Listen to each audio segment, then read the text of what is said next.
That's Nick.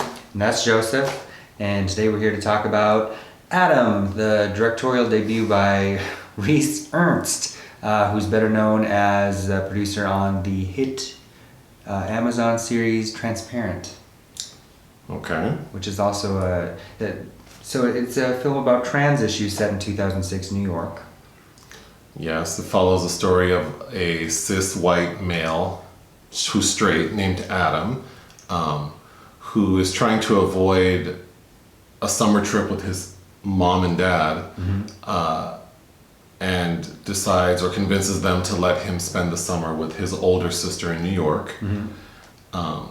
His sister, she calls herself queer, he understands her to be gay, has not shared this with her parents, so he's going to spend the summer with her and be introduced to her big gay life.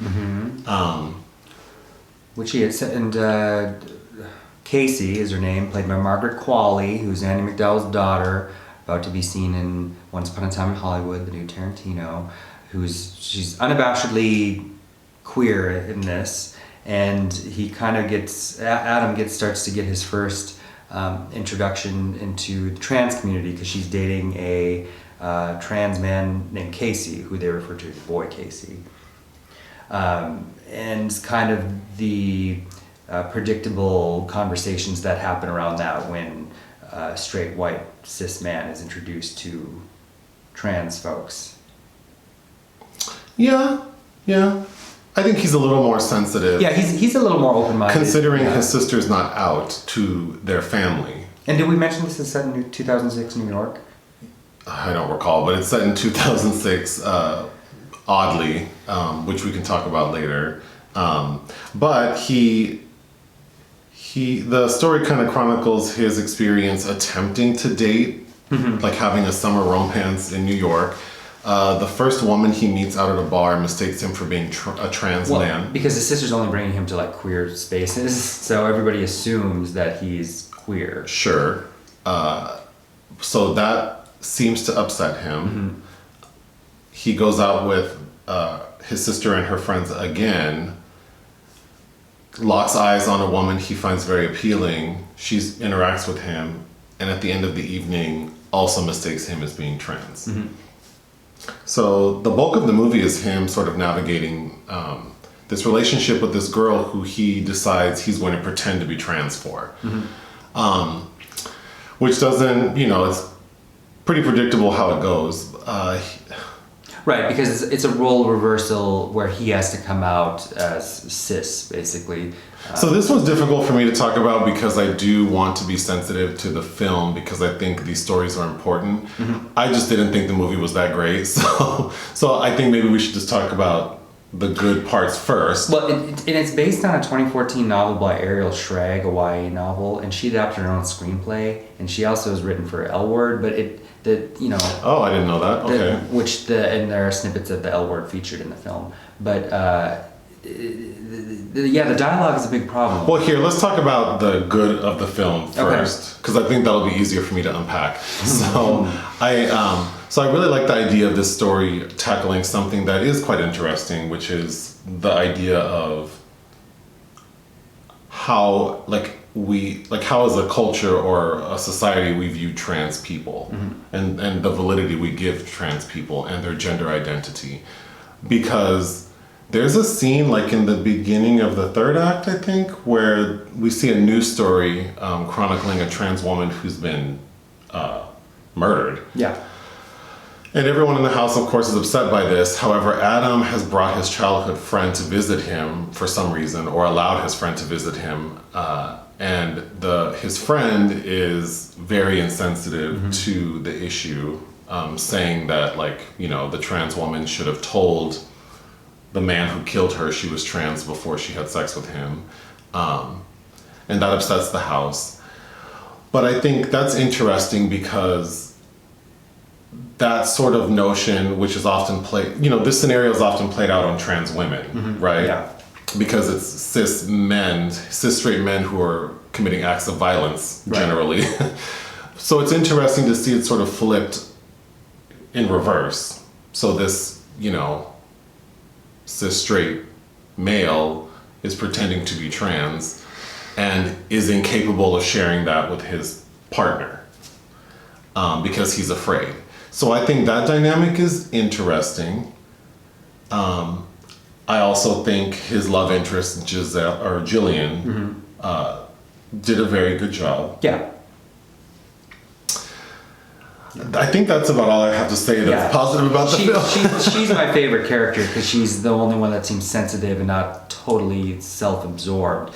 And like all the other like queer and trans characters are like seemingly thrust into this facade of trying to be something cool and cutting edge. And so if I had to give it the benefit of the doubt, I would say that what you're describing does, which I also had an issue with, maybe you could place that on just, being sort of, when you're young and in college and, an activist and pretentious. And that's what these young people sound like to me. So then we can just start getting into what's wrong with the film, I think. But so first, it's set in 2006. I don't quite understand why it needs to be set in 2006. The issues they're talking about are very timely. Yeah, and even the dialogue and certain terminology, which didn't come out until, it probably did exist then, but it hasn't become part of like nomenclature until like the way that they were throwing words. Well, I didn't know this film was based on a book, so maybe the book was written in 2006? 2014. You said 2014. Yeah. Okay, so I don't know. I understand it's set in New York to allow us the high concentration of queer and trans people.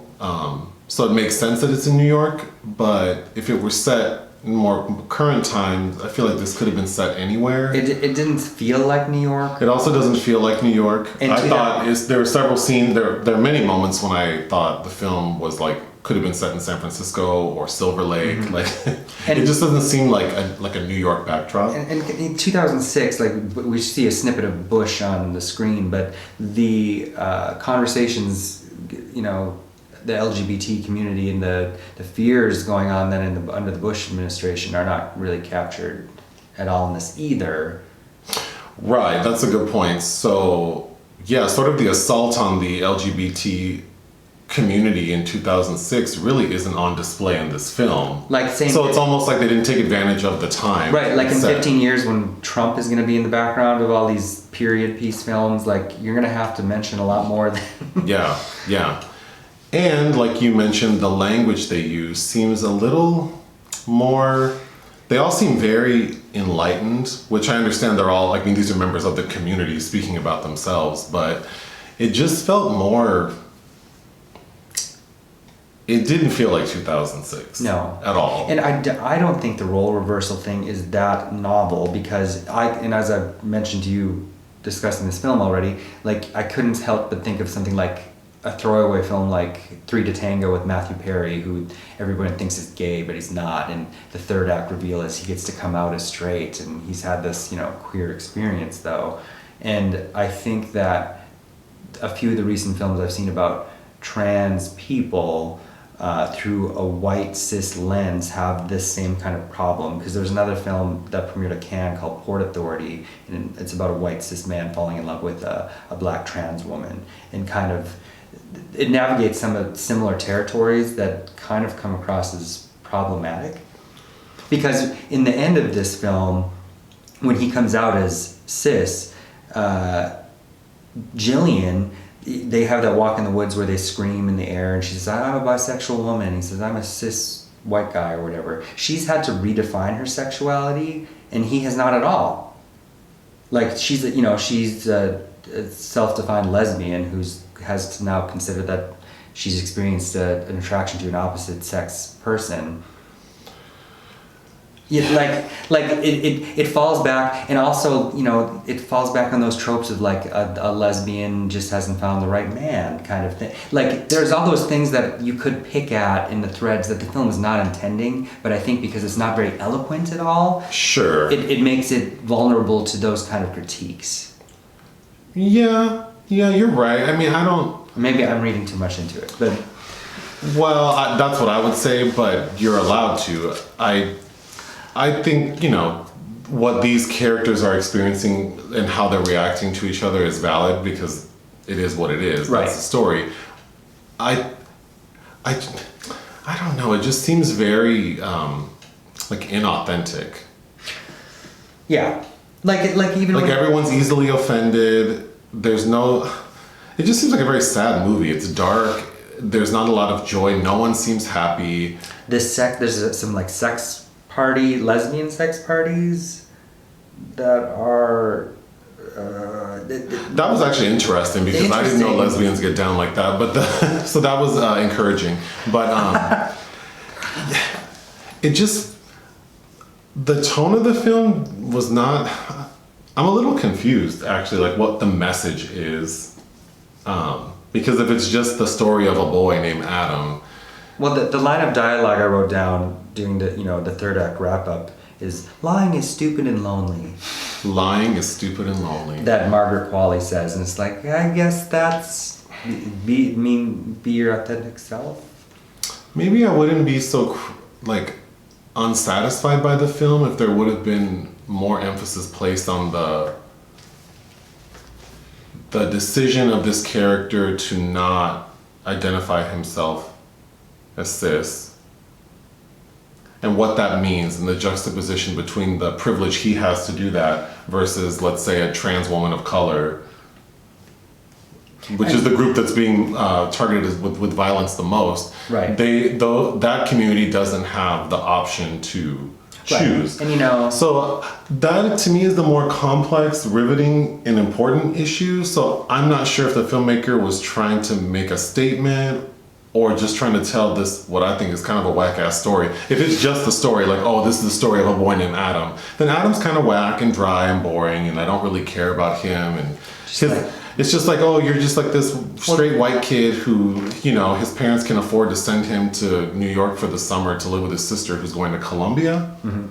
Like, there's a lot of privilege involved in all of it, and then he just wants a girlfriend, like he wants a summer romance. Even in the end because obviously the relationship doesn't last after everything pans out, and he starts crying and he thinks he's in love with her, and it's like, oh, young love.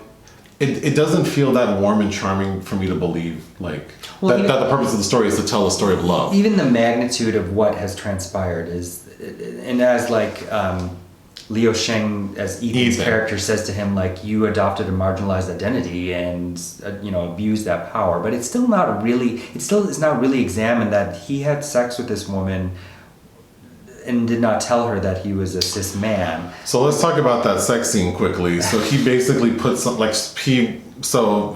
the first time he's intimate with Jillian. The first time Adam is intimate with Jillian, she asks him to put on a strap-on. So he goes in the bathroom, awkwardly figures how to put that on, and then he just comes in and has intercourse with her, and it just felt very like. It just seems like everyone's so clueless. There's very little writing on it. Like, it doesn't feel like there's any danger. His anxiety over it just seems very misplaced. Mm-hmm. Like, there's no. I mean, what's the worst that can happen? I mean. Like you mentioned when we were talking about the film earlier, he essentially has sex with this woman under false pretenses, yes. Which I think is a problem. Which is very problematic. But the way it's presented in the film just seems like. Also, I couldn't tell if is this supposed to be slightly comedic or is this a full-on drama? Because I think I was laughing at things I shouldn't have been laughing at. The acting by almost all of the actors is not the best. It was lovely seeing MJ Rodriguez, who plays Blanca in Pose. Yeah, she was she was a bright spot. But other than that, the roommate Ethan, the trans male, the Asian guy, which is a reveal. Yeah.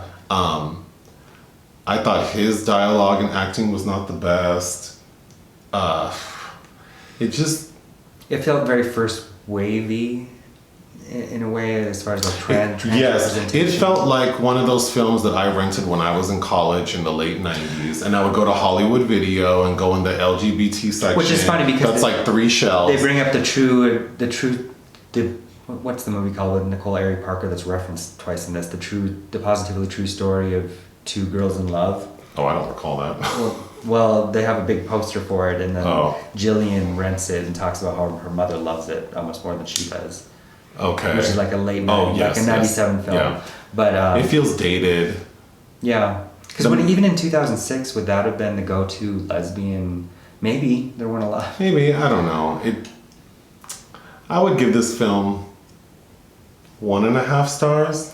I think I said 2 out of 5. It's a 2. little nicer. I think. Sorry, I have to keep looking at her name because she changed it. But Bobbi Menuez as Jillian, I think, is really good. She is, but it's not enough to Save it anyway. But And Adam is so.